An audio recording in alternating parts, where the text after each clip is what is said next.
How's it going, everyone? This is Daniel. In this video, we are going to be talking about Tesla stock and the overall stock market. We're going to go over a look at exactly what to expect for Tesla. We have some important news and some price target changes that affected Tesla stock a little bit today. We're going to be talking about that. We're also going to go over the latest updates about the Elon Musk and the Twitter deal. So we're going to cover all this more information in this video coming up. As you can see over here, we have Tesla sitting at $709.42. We're down only 0.055%. We slightly sold off right at the gate in the morning, but we recovered. We hit $730, and unfortunately, we closed relatively flat for the day. When you compare Tesla with the overall stock market, as you can see, the overall stock market was also relatively flat for the day. We have a continuation move that happened with retail stocks like Walmart down 2.74%. We have Target that was down yesterday more than 24%, added an additional negative 5% today. So the retail stocks are definitely taking a hit. We also have Apple that is down 2.46%. But overall, the stock market was relatively flat today. But let's talk about exactly what happened to Tesla stock, why Tesla stock sold off a little bit to the downside today, especially in the pre-market. So as you can see over here, we have analyst Dan Ives slashing Tesla stock price target from $1,400 to $1,000. So I remember a few months ago, we talked about initially when Dan Ives came out and raised the price target for Tesla to $1,400. His main theory was that the Chinese EV market was booming and we might potentially see massive growth and we might potentially see expansion and a lot of production growth in Shanghai, Giga Shanghai factory over there. But unfortunately, right now in the current moment and in recent times, as we talked about, there has been a lot of issues that was raised mainly due to COVID lockdowns in Shanghai that affected the production. And if those numbers are affected, that can have an impact on Q2 delivery production numbers. And that's why, he came out and sliced the price target. But we're going to be hearing from him exactly what his thesis, what he's expecting. I mean, look, it all comes down to China. China is the key part of our bull thesis in Tesla. And really, I'd call it an epic disaster, what we're seeing so far for the June quarter. I think for deliveries as well as production on the zero COVID issues, deliveries are going to be soft. And I think the trajectory is going to be a lot slower for the second half of the year. And that's why we're lowering the price target, cutting numbers. And clearly, I think at least over the coming few weeks, it's some darker days ahead for Tesla in terms on the delivery side. Now that I recall, we had Munster on earlier, and I guess he said his price target's $2,500 for Tesla. Your bull case on Tesla, even if the $1,400 or $1,000, where it is now, is in large part a story about China. China's the hearts and lungs of the Tesla story, and we were optimistic, that they were going to be able to navigate some of these issues better than expected. But everything we've seen over the last week, makes us a little more negative in terms of June as well as second half. And look, we call like we see it, and we're still bullish on Tesla in terms of the long term. But then look, you combine this with the circus show that we're seeing with Musk and Twitter. It's just been, really a Category 5 storm for investors in terms of feeling like Musk is essentially out to lunch at a time that Tesla ecosystem has never needed him more in terms of the supply chain issues in China.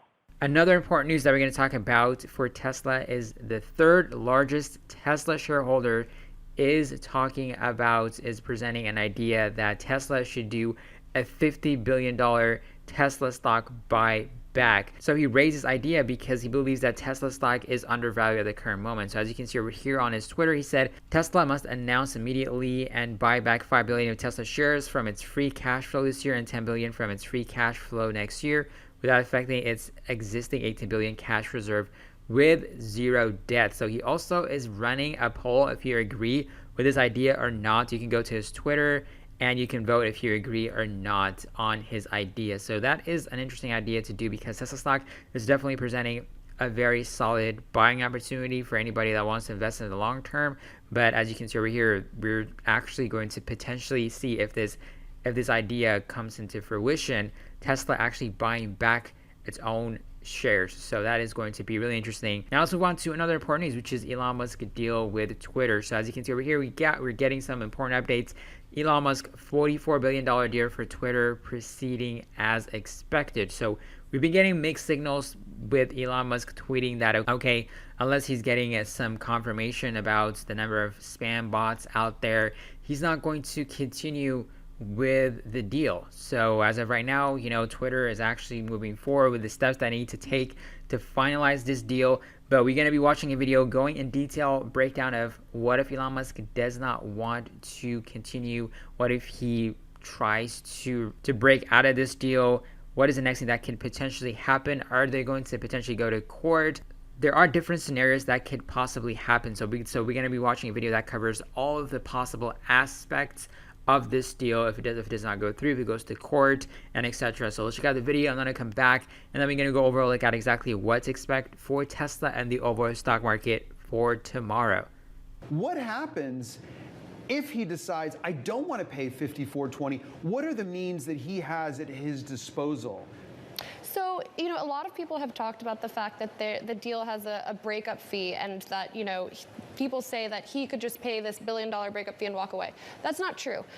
This deal actually includes, it's seller friendly, so it includes this legal provision called specific performance, which basically means if Musk decides he wants to walk away, Twitter can take him to court and get a court order that says you have to complete this deal, you have to come up with the financing, and you have to pay for Twitter. Other options that he could take is he could try to show that there was something called a material adverse event. It's a MAC clause. And he could say, there was some change to the business that materially for a sustained period of time is going to change Twitter's outlook. But the burden of proof is on him. He would have to show this. So him saying, Twitter, I'm not going through with this deal until you prove to me that bots make up fewer than 5% of accounts. That's not, Twitter doesn't have to prove anything. The other thing is he waived his right to due diligence when he was going about this deal and presented that as something that, was a vote in favor of the deal. He said, I'm someone who's going to be able to do this quickly. I won't even do diligence. And so kind of doesn't have a leg to stand on. And then finally, Twitter has made public disclosures about the fact that, it estimates that the bots make up fewer than 5% of accounts, but it's also in securities filings said, including in its, most recent 10K, said the number could be higher than that. So for the people I talked to say that it would be, a judge would be hard pressed to agree with Musk on this. What could happen is, he could try to walk away. Twitter could take him to court, and then, in order to avoid some, lengthy, protracted court battle, there could be a scenario where the two come to some settlement. But at this point, from my understanding, Twitter does not have any reason to renegotiate a deal. The contract is in their favor, and so it seems like the deal has to go ahead unless Musk can prove that there's some, material adverse effect to the business. Meantime, Tom, we're zeroed in on the share price, right? We saw the sell-off in Twitter stock accelerate with the broader market, but basically there's skepticism from the market that 54.20 cents materializes. Meantime, Elon Musk is tweeting a lot about his political affiliations. Yep. And we wonder, is this him getting ahead of scrutiny of a deal? Is this him trying to get allies in DC? What's your read? Sure, there's a couple things going on. He talked about his disillusionment with the Democrats, how in the next election he's voting Republican, and this is apparently the first time he's done it. I haven't seen his voting records, but that's what he's saying. So what's interesting about that, you have a couple dynamics going on. This is a guy whose market is moving, is shifting. This started in California. His company started in California. He's moved it to Texas. He's shifting toward wanting to sell trucks. He's got a different constituency. The market for electronic vehicles in California, anyway, is saturated. He needs to embrace a whole new constituency, people who drive trucks, different constituency than the Californians who are buying EVs. Right. So that's one side of the equation. The other side of the equation is, as you pointed out, there's a lot of scrutiny around this deal, and there's a lot of scrutiny around Tesla and his management of Tesla, whether it's NHTSA, whether it's the SEC looking at things he's tweeted about sales of Tesla stock. And reportedly, the SEC is looking into the timing of his disclosure around the Twitter stake. Right. So the government is already scrutinizing a lot about Elon Musk and what he says and potential manipulation of securities. And so this could be him just getting ahead of it and saying, look, I told you so. Well, we knew this was already happening. We didn't need Elon to tell us. SEC, NHTSA, these agencies have already been doing it for months. Michelle, very quickly, 5 seconds. What's the probability of this deal happening? I couldn't tell you.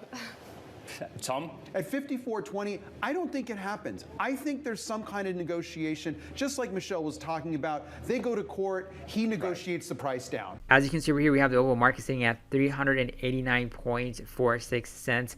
We are back to the support level. We're watching around $388, and the price action is relatively similar to Tesla. So Tesla sitting at $709.42.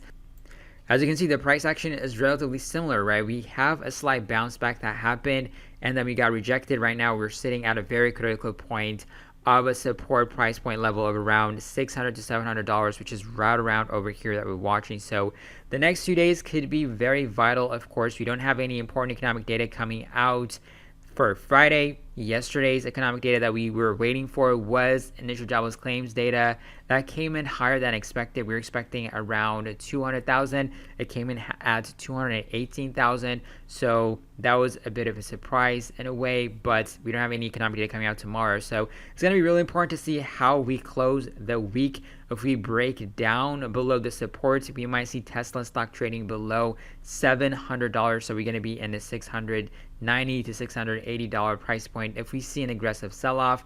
But if we use this price point level that we marked, which is a support level, as a bouncing area, we can see a rebound of Tesla pushing through, maybe going back to $730 to $750, which is right around over here. So that's going to be the important price level to watch. Also, the overall market is at a very critical price point level. Also, we had a very critical support level over here. If we break below this lows, we could potentially see it going to around 380 within the next few days, within the next few weeks to come. So definitely be on the lookout for that. But of course, we got some important economic data coming out next week also that can fuel the price action and the volatility that we're seeing right now. But let me know in the comment section below, what do you think? Should Tesla buy its shares back? And also, what do you think about Dan Ives cutting Tesla price target from $1,400 to $1,000? I'd love to hear your opinion. But of course, if you're new to the channel, make sure to subscribe to the channel, turn on notification bell.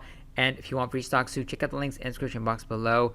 But I'll catch you guys on another video. Have a wonderful day.